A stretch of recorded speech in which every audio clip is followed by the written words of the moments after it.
نبوت کے 14ویں برس محرم کا مہینہ داخل ہوا تو ہجرت کی اجازت ہوگی۔ تو صحابہ نے اکا دکا مال اہل نکلنا شروع کیا۔ تو جب ایک اچھی تعداد نکل گئی تو پھر قریش کو فکر ہوا کہ یہ وہاں جمع ہو رہے ہیں، تو انہوں نے مشورہ کیا کہ کچھ کرنا چاہیے۔ تو شیطان بھی انسانی شکل میں آ گیا اور مشورے ہو رہے ہیں اس کو قید کر دو، تو وہ شیطان اس کو کاٹ دیتا کہ قید کرو گے تو اس کی قوم ہے، قبیلہ ہے، چھڑا لیں گے، کہ اس کو مکہ بدر کر دو، مکہ سے نکال دو۔ کہ مکہ سے نکالو گے جس جگہ جائے گا وہاں اس کی قوت اکٹھی ہو جائے گی، پھر تمہارے خلاف ہو جائیں گے۔ ابو جہل نے کہا ہر قبیلے کا ایک آدمی لو اور اس کے گھر کا گھیرا ڈالو اور جب نکلے اسے قتل کر دو، یہ ابو جہل نے کہا۔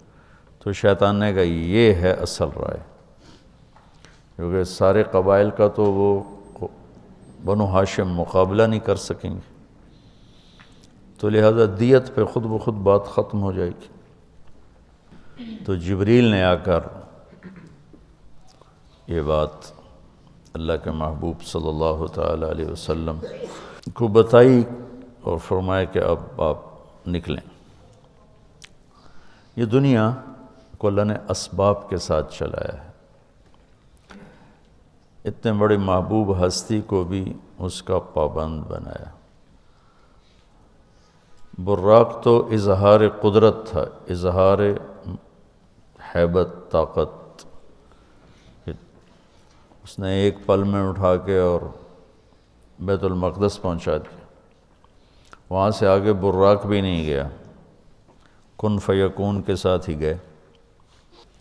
تو اب ضعف کا دور ہے، معجزہ نہیں ظاہر ہوا کہ جبریل آئیں اور اٹھا کے مدینے اتار دیں یا براق پہ بٹھائیں اور جا کے مدینے اتار دیں، معجزہ نہیں ہوا، کیونکہ امت کو سبق دینا ہے کہ جب ہم پہ زوال ہوگا پھر کیا کرنا ہے، طاقت میں ہوں گے پھر کیا کرنا ہے، قوت میں ہوں گے پھر کیا کرنا ہے، اجتماع قلوب ہوگا تو پھر کیا کرنا ہے، انتشار ہوگا تو پھر کیا کرنا ہے۔ تو آپ 26 صفر ابوبکر صدیق کے گھر تشریف لائے، محرم گزر گیا، 26 صفر تھا، اور کہا کہ ہجرت کا امر آ چکا ہے۔ دوپہر تھی شدید، ابوبکر رہتے تھے جو بڑا ہوٹل نہیں بنا، بڑا ہوٹل لمبا چوڑا، اس کے پیچھے جو محلہ تھا یہاں تھا ابوبکر۔ وہ جب یہ سب کچھ نہیں تھا تو اس وقت مکے کے دوستوں نے بتایا بھئی یہاں صدیق کا گھر تھا، یہاں اللہ کے نبی کا، حضرت خدیجہ کا، سارا بتایا تھا۔ ادھر رات کو یہ سارے لوگ اکٹھے ہوئے اور انہیں گھر کا گھیرا ڈال لیا۔ گرمیاں تھیں، ستمبر کا مہینہ تھا، تو آپ نے حضرت علی کو اپنی جگہ لٹایا باہر، تو چادر اوپر لے کے لیٹ گئے، اور آپ ان کو بیچ میں سے چیر کے نکل گئے، وَجَعَلْنَا مِن بَيْنِ أَيْدِيهِمْ سَدًّا وَمِن خَلْفِهِمْ سَدًّا فَأَغْشَيْنَاهُمْ فَهُمْ لَا يُبْصِرُونَ۔ تو شیطان نے شور مچایا، نکل گیا نکل گیا نکل گیا۔ ایک لمحے کے لیے وہ اندھے ہو گئے، پھر ایسے دیکھا تو سویا ہوا ہے، سویا ہوا ہے۔ ایسے ہی کسی نے آواز لگائی، اور کمبخت ایمان سے خالی تھے، اور معاشرت اس وقت بھی ایسی تھی کہ گھر گھس کے قتل نہیں کرتے تھے، یہ ان کے اصول تھے کہ کسی کو گھر کے اندر جا کے قتل نہیں کرنا کہ عورتیں خوف زدہ نہ ہوں، بچے خوف زدہ نہ ہوں۔ انتظار کرتے رہے، جب صبح ہوئی تو حضرت علی اٹھے۔ اچھا انہوں نے کیا کیا، انہوں نے کہا پتھر مارو دیکھو کیا کرتا ہے، شاید کپڑا ہٹائے چہرے سے تو پتھر مارے، تو حضرت علی کو پتھر لے کر ہائے کرے آئے، لیکن چہرہ سے کپڑا نہیں ہٹایا۔ صبح ہوئی تو اٹھے تو انہوں نے پکڑ کے پٹائی شروع کر دی، کدھر ہے محمد کا؟ مجھے کیا خبر، تم باہر تھے میں اندر تھا، مجھے کیا خبر؟ تو پھر وہ کہنے لگے ہمیں شک تو رات کو ہی پڑ گیا تھا، اس لیے کہ اسے جتنے بھی پتھر پڑتے تھے کبھی ہائے نہیں کرتا تھا، اور تیری جو ہائے تھی نا وہ رات کو شک میں پڑ گئے تھے کہ یہ وہ نہیں ہے، لیکن بس ہم دھوکہ کھا گئے۔ تو آپ وہاں سے نکلے تو یہ 27 کی رات تھی، 27 صفر، اور ستمبر کا مہینہ تھا، تو 622 عیسوی تھی۔ تو ادھر ہے مدینہ اور ادھر ہے جبل ثور۔ تو ابوبکر نے عرض کی میں نے ایک غار ڈھونڈ رکھا ہے، پہلے وہاں چلتے ہیں، تو جب ہماری تلاش ذرا رک جائے گی پھر ہم نکلیں گے۔ تو اللہ کے نبی پنجوں کے بل چل رہے تھے، پنجوں کے بل، پنجوں کے بل اس لیے چل رہے تھے کہ پاؤں کا نشان دیکھ کر کھوجی پیچھے نہ پہنچ جائے۔ یہ ایک علم تھا جو اب مٹ گیا ہے، چونکہ سڑکیں پکی ہو گئیں تو چور کا نشان ختم ہو جاتا ہے۔ جب سڑکیں کچی ہوتی تھیں تو اس کے قدموں کو کھوجی پہچانتا ہوا چلتا چلتا چلتا اس کے گھر پہنچ جاتا، چاہے وہ 100 میل ہوتا تھا۔ تو یہ کوئی مکہ سے غار ثور 3 میل تھا، تو آپ ایسے جا رہے تھے ایسے۔ ابوبکر کبھی آپ کے آگے چلتے کبھی پیچھے چلتے، کبھی آگے چلتے کبھی پیچھے چلتے۔ تو آپ نے پوچھا یہ کیا کرتے؟ کبھی آگے کبھی پیچھے۔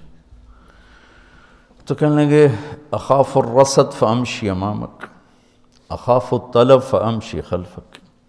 جب مجھے یہ خیال آتا ہے کہ کوئی آگے چھپا ہوا حملہ آور حملہ نہ کر دے دشمن تو میں آگے ہو جاتا ہوں، جب مجھے خیال آتا ہے پیچھے سے کوئی پہنچ نہ جائے تو میں پیچھے ہو جاتا ہوں، اس طرح۔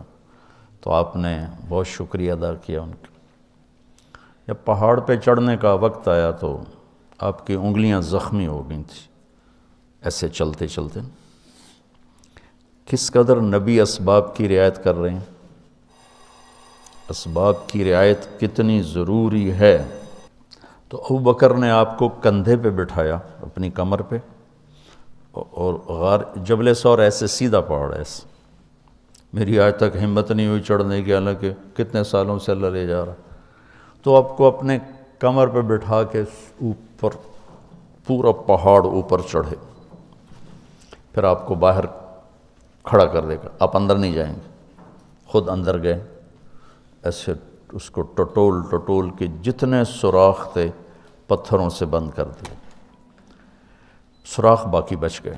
تو اپنی پگڑی اتاری، پھاڑ پھاڑ کے سوراخ بند کی، پھر سوراخ باقی تھے، کرتا اتارا اور پھاڑ پھاڑ کے سوراخ بند کیے، ایک باقی رہ گیا جس میں وہ سانپ تھا۔ علماء نے لکھا ہے کہ وہ سانپ جو ڈس رہا تھا، ایک تو سانپ اپنی فطرت سے ڈستا ہے نا، علماء نے لکھا وہ اس لیے ڈس رہا تھا کہ وہ راستہ مانگ رہا تھا دیدار نبوت کے لیے۔ یہ کئی علماء نے یہ لکھا ہے کہ وہ اپنی فطرت سے نہیں، احتجاج کر رہا تھا کہ میں نے راہ دے، میں بھی دیدار کروں، میں بھی دیکھنا چاہتا، یہ تھا۔ تو کہا یا رسول اللہ آئیے۔ جب آپ اندر تشریف لائے تو اندھیرا تھا، پتہ نہیں چلا، تھوڑی سی روشنی ہوئی تو دیکھا ابوبکر کا نہ کرتا تھا نہ عمامہ۔ تو آپ نے پوچھا تیرا کرتا کدھر ہے، تیری پگڑی کدھر ہے؟ تو انہوں نے اشارہ کیا کہ یہ سارے سوراخ تھے۔ تو اللہ کے نبی کی آنکھیں چھلک پڑیں، اور آپ نے ایک دم بے ساختہ کہا یا اللہ میں ابوبکر سے راضی ہوں، تو بھی اس سے راضی ہو جا اور اسے جنت میں میرا ساتھی بنا دے۔ تو اسی وقت جبریل اترے اور آ کر کہا یا رسول اللہ، اللہ تعالیٰ خوشخبری دے رہے ہیں کہ وہ آپ کے ساتھی سے راضی ہو چکے ہیں اور جنت میں یہ آپ کے ساتھی بھی ہیں۔ یہ خوشخبری ہے کہ یہ جنت میں آپ کے ساتھی ہیں۔ تو انہوں نے قریش نے کھوجی بلا لیا، تو انہوں نے وہ انگلیاں پکڑ لیں اور ان انگلیوں پہ چلتے چلتے چلتے جبل سور پہنچا دیا۔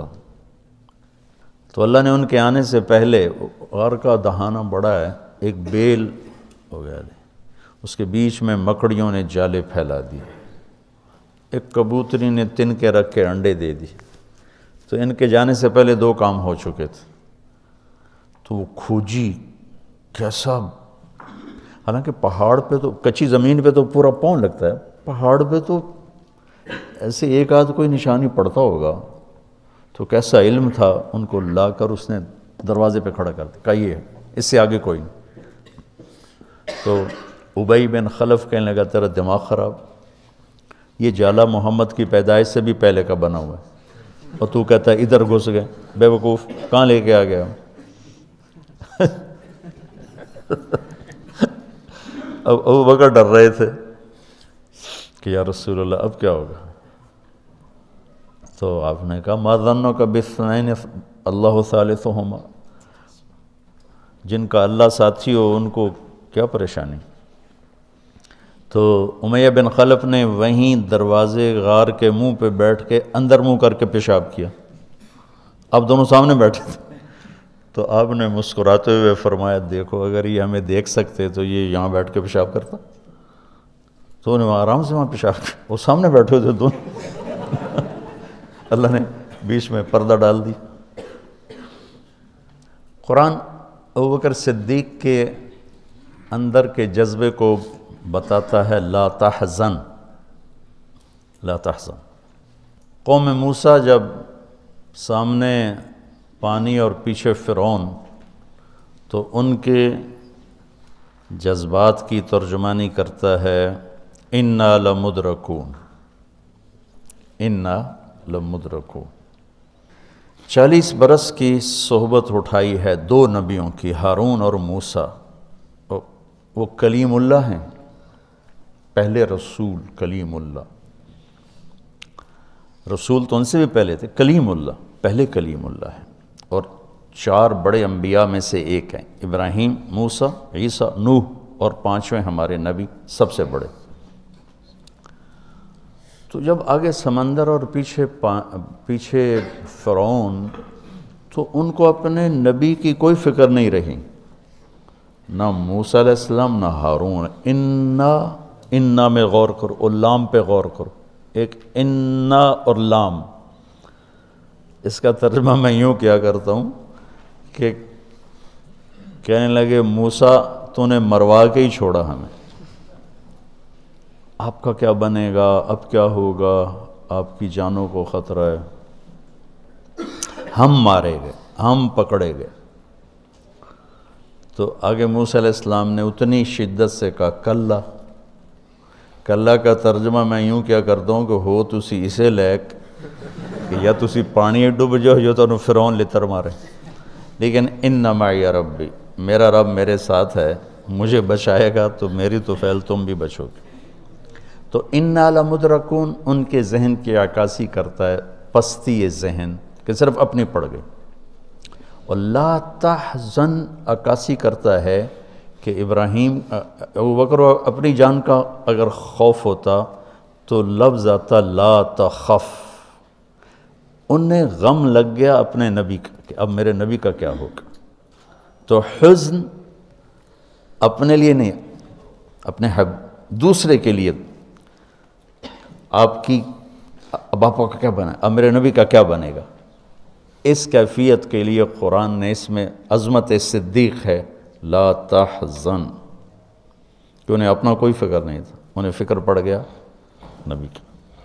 تو انہوں نے کہا ان اللہ معنا، اور ان اللہ معنا صدیق کو بھی اپنے ساتھ لے لیا، تیرے میرے دونوں کے ساتھ اللہ ہے، فکر۔ موسیٰ علیہ السلام نے صرف اپنے آپ کو لیا ان کے اس جملے کی وجہ سے، ان معی رب، میرا رب میرے ساتھ۔ تو یہ یعنی اس امت اور اس امت کا فرق میں آپ کو بتا رہا ہوں کہ دونوں لفظ قرآن میں ہیں، سبحان، کیا کمال ہے۔ میں سوچتا ہوں کتنی پست عقل لوگ تھے، اتنے معجزے دیکھ کر 4 قدم چلے تو کہنے لگے اجعلنا الہا کما لہم آلہہ، بالکل ہی بدھو تھے وہ۔ اور اللہ کے نبی فوت ہوئے اور ابو بکر کا خطبہ سنو، من کان یعبد محمدا فإن محمدا قد مات ومن کان یعبد اللہ فإن اللہ حی لا یموت۔ وہ کہہ رہے ہیں اجعلنا الہا کما لہم آلہہ، موجودگی یہ انبیاء، 2 انبیاء کی موجودگی، اور یہاں وہ دنیا چھوڑ چکے ہیں اور ان کا ایک ادنا خادم اعلان کر رہا ہے من کان یعبد محمدا فإن محمدا قد مات ومن کان یعبد اللہ فإن اللہ حی لا یموت۔